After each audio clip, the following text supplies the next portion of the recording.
Hey everybody, welcome back to the Tech Summit, Reaching Your Full Potential Online, where I am honored to have today Aaron Sherman from Storyboard That. A little bit of bio about Aaron. Aaron is the CEO and creator of Storyboard That, the award-winning world leader in digital storytelling technology. Aaron founded Storyboard That in 2012, and to date, they have over 14 million storyboards that have been created, which is an impressive number, Aaron. And with that, I hand it over to you. Why don't you tell me a little bit more about yourself and what Storyboard That is all about? Sure. I've always wanted to be an entrepreneur. My lifelong dream was to build a successful tech company since probably 1995. I went to college to study both business and computer science. And around 2012, I felt the time was right to leave my job and start a company. And the concept of Storyboard That just blew me away. That you could go sit down and get your ideas in a narrative format by dragging and dropping characters and scenes and tell a story, that you could then hand that to somebody else and they can immediately know what you're thinking, why you're thinking it, and you can begin to have this powerful discussion about the substance of an idea versus what is your idea, and just drastically change the conversation professionally, personally. And I love that it's creative. I love that it's about collaboration. And once I saw this idea, I said, this is it. This is what I want to do with my life. I'm going to build this company and we're going to empower millions and millions and millions of people to illustrate their ideas and share them. That's pretty amazing. Yeah, and like I mentioned to you earlier before we started, I came across a Storyboard That with the school that I'm working with, and I saw that there. So it's pretty impressive. That's pretty good. And I started using it myself. So it's nice. It's a good tool. It's definitely a good tool. Thank you. So, with that, as you started this, why don't you kind of tell me about some of these struggles that you had and kind of how that led to your growth of your company? So lots of struggles. I made lots and lots of mistakes. And I think that's important for a founder to make lots of mistakes, look themselves in the mirror, and really have a heart to heart about what mistakes you made and what you're going to do differently. So among the many mistakes I made was I had stopped programming 2 or 3 years prior to starting this company, and I was rusty. And I felt like, well, this is enterprise software. People in business use Windows, and I made a Windows application and sat down and built it, and that was an utter failure. Probably the worst thing that happened was somebody actually bought one copy. Had nobody bought it, I would have abandoned it even faster. So that's a great example of a failure. And it's just been this journey of listening to what the customers say and looking at what we built and asking, did we build what they asked for? And then changing our perspective and changing what we thought in order to match what their needs are. Right. And then how do you see that? Like, how did you start? You said in your bio, and I mentioned you started in 2012. So it's been about 8 years now. 8 years. So how has been the growth, and kind of what's the next, like kind of what you see yourself in the future? So I knew I had product market fit when I had 6 weeks in a row of a version of the product where somebody purchased it for $2.79 a month. And for me, that was a major milestone. 6 consecutive weeks of one order. And I always tell the story, and people always laugh, that for about the cost of lunch for one person in downtown Boston, I felt I had a product that had product market fit, and quit my full-time job, which I was at that time going part-time to focus on this company. And since then, as you said, we've grown to 14 million people. 14 million storyboards have been created. There are now, including myself, 9 people full-time working this company. We're 100% bootstrapped, which means we're able to support our operations based upon people buying the product, which is in itself just an amazing accomplishment. And that has really empowered us to be successful. Right. No, that's pretty impressive. Yeah, I was impressed with the number 14 million. That's a large number. Yeah, it is. That's an impressive number. So so Storyboard That, obviously, what I mentioned, I saw it from an education perspective, right? But who's the target? Like who's it meant for? Like, can anybody use it? Yeah, so I always sound cheesy, and this is the one part where people that don't know me are like, this is the most fake thing you're going to say. But as humans, we tell stories. Everything about our life is about telling stories. And so if you're a second grader, that story you may be telling is, what happened that day? Did you get up? Did you brush your teeth? Did you then get dressed? Or it could be retelling the plot of the book you're reading. Well, by the time you get to corporate America and you're a Fortune 10 company, the story you're telling is, who is your target customer? What was the problem that they ran into? How was that problem not addressed by the current needs of the market? And then how is this new product that you're building going to actually address it? And what does success look like from the end user perspective, not from the business perspective, which is always they purchase the product, which we'd call that a customer journey map. And so you have a second grader retelling their story of their day. You have corporate America doing customer journey maps.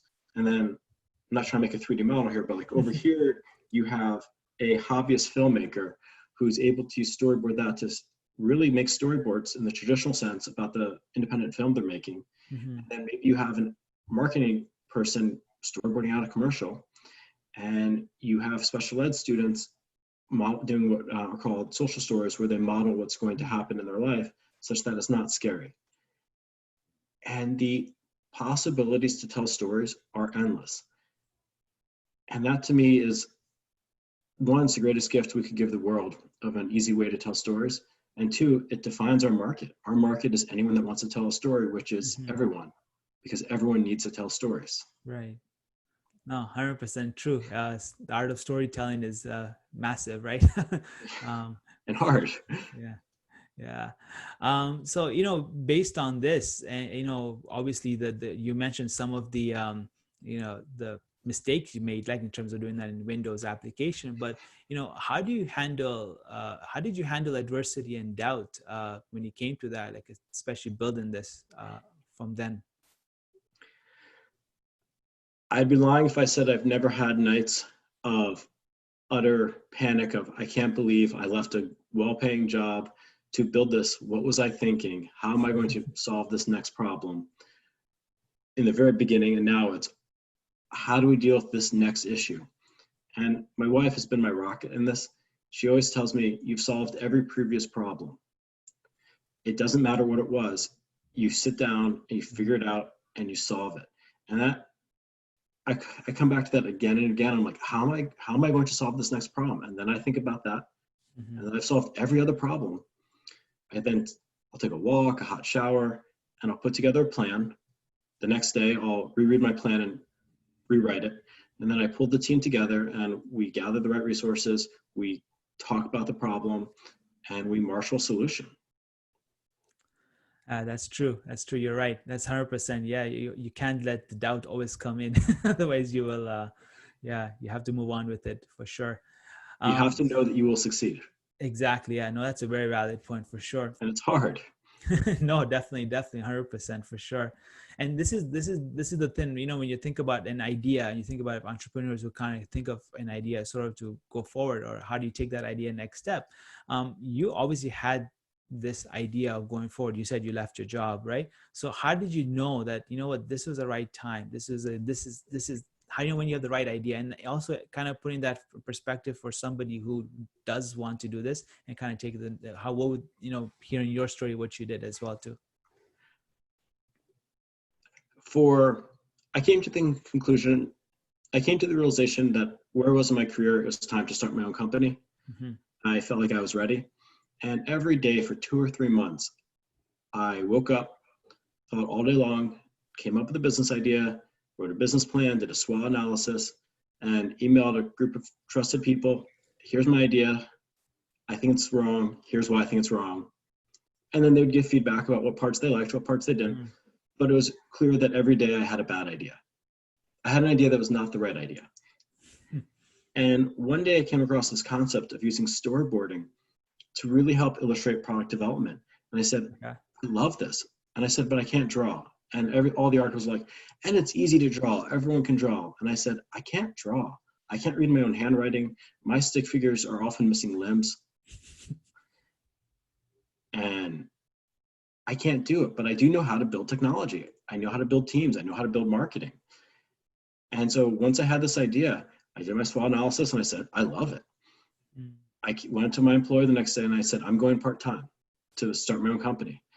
And I was fully willing, if they said no to that, to hand in my resignation that day. I was lucky enough that they were willing to let this go for about 6 months. Right. And that gave me the runway to work 7 days a week, probably 90 hours a week at my part-time job and my more than full-time job building the company. Mm-hmm. And I just hammered at it. And about 6 months later, I had my six consecutive weeks of $2.79. And I said, we're good. We have product market fit. Right. And that gave me the confidence to fully leave. And I knew if I could build a company to $1,000 a month, I would be able to surround myself with a team that could move that number a few decimal places. Mm-hmm. But I needed to I knew that I could get to product market fit by myself. I also knew I could not get to the next several levels by myself. So that the goal was get to product market fit and then find an amazing team. Mm-hmm. Very true. The valid points. That's good to hear for sure, because it gives definitely somebody who's out there to kind of figure out what they want to do to see where you went through, because your idea is obviously very unique. I mean, you kind of don't see that. You don't see something like that, but at the same time, it's obviously so valid, right? Like you just hit it right on earlier. Like storyboard is like storytelling is it's who we are. Yeah, so true, so true. So in terms of like when you think about your company and you think about your business, right? How do you plan on growing your business, and how do you see your business in especially in today's climate, Mm-hmm. in the climate that we're in currently, and also going forward in the future? I think back to when I was in 7th grade, and I remember going to the computer lab back in 7th grade, and it was go make a PowerPoint. You may have heard of this application. Have you ever used PowerPoint? Yeah. Did you use it in school? I don't think so. No. And so here I am in 7th grade, I used this application, and Microsoft had the school system teach me how to use this. And well, many, many, many years later in my life, I'm still using that product. And Storyboard that the same way. We're selling it to 2nd graders, 5th graders, high schoolers, college students, corporate America, corporate anywhere. Right. And for me, it's this natural progression of we're 8 years in. This means our earliest users from high school, they're now 4 years into the workforce. Right. They've gone all the way through college. They're now in the workforce. And I've always looked at this product as we are a top 10 productivity tool. You have your Office suite. You're either using Microsoft or you're using Google, but you have your productivity suite. We are that missing application. We teach you how to use it as a very young student. You're comfortable. You know how to tell stories to convey your ideas. You're still using that in corporate. So it is this lifelong journey of we are a critical tool. Right. That's true. I really like that. You start young for sure. Yeah, that's true. And I noticed on your website that you have integrations with different platforms. Kind of want to talk about those. Sure. Yeah. Oh, I thought Yeah. you were going to ask about specific Okay. Yeah. integration. Yeah. So I saw you have integration with Google Classroom, and what are the other ones that you have integrated? Because you talked like, is it just an open-ended? You can just go on the website and do it, or is it obviously I saw integration with it with Google Classroom and some other tools as well. So Google Classroom specifically is entirely self-service. If you are a school or district that uses Google Classroom, we are able to go, we call it rostering, where we're able to download the relationship between teachers, classes, and students, and provision your account. The analogy would be the same as Active Directory or Google Directory at a corporate space. And so that's a phenomenal integration that makes our life easy, that we can rapidly onboard thousands and thousands of users. We also do integration with a competitor to Google Classroom called Clever, which is a different solution to the same problem. And Clever lets us add 50, 100,000 students at a clip. Wow, that's good. So it's this massive integration. Nice. Yeah, technology is fun. That's good. No, definitely it is. So, Aaron, what is one tip that you can share with us today that we can implement today to have success? Anybody who's listening out there. So, I would go to storyboard.com and I'd create a storyboard and I would tell the story of your target user, your target persona, and all the problems that they have and all the problems you think that you're solving. I would then print out that storyboard. Actually, usually I'd say print it out. Now I would say email that storyboard to a trusted group of people and ask them all the reasons they agree with your storyboard and all the ideas they have to improve it. And when you listen to the stories that your trusted peers tell you, that will tell you what you're missing in your own product. It is a fun way to look yourself in the mirror and live the reality, live the truth, which is hard. It's hard to be honest with yourself. No, it's true. That's true. We're definitely gonna try that out too for sure. So we're nearing the end. Is there anything else you want to add before we finish? Really think about how things work from an end user perspective is just so critical to being a successful leader, an entrepreneur. I try to read almost every single email that comes into customer success. I personally will go whenever possible to the trade shows and help stand and man the booth. I'll take sales calls, I'll take customer support calls, because I want to know why people are having questions. And I want to know, are they having questions because we failed to do something? Is our documentation too complicated? Is our product too complicated? Does our product work? And by really diagnosing and thinking about every single item, and I don't do this in isolation, I do this with the team, but by forcing ourselves to have a customer lens on first, it helps us be very methodical about where we choose to allocate scarce resources to give the best outcome. Nice. No, thank you for that. So as mentioned, before we started the interview, you talked about how you have an offer or for anybody who wants to try out Storyboard. Can you bring that up? Yeah. Anyone that wants to try Storyboard that within 2 weeks of when this airs, go onto storyboard.com. You can choose any subscription, personal, business, education for any amount of users, and email hello@storyboard.com. Once again, hello@storyboard.com. Your username and email, and we'll give you that account for 3 months free of charge. Any size. You want to add 1,000 corporate users? Great. We'll give that to you free of charge for 3 months. You want your whole school district? 3 months, completely free. So it's a fun little offer, and all you have to do is just say hello@storyboard.com and mention this interview. Sounds good. And we'll keep the details of this on the page as well, where the video will be placed. Okay. Thank you again, Aaron, for taking your time, and really looking forward to seeing more success on your side as well. And we'll definitely be playing with your tool as well. I really like your tip on actually making that story of yourself. And that's it's hard. It yeah, forces you to live the truth. Yeah, I really like that. So definitely going to try that out. Thank you again. Really Thank you very appreciate much for having me. Thanks.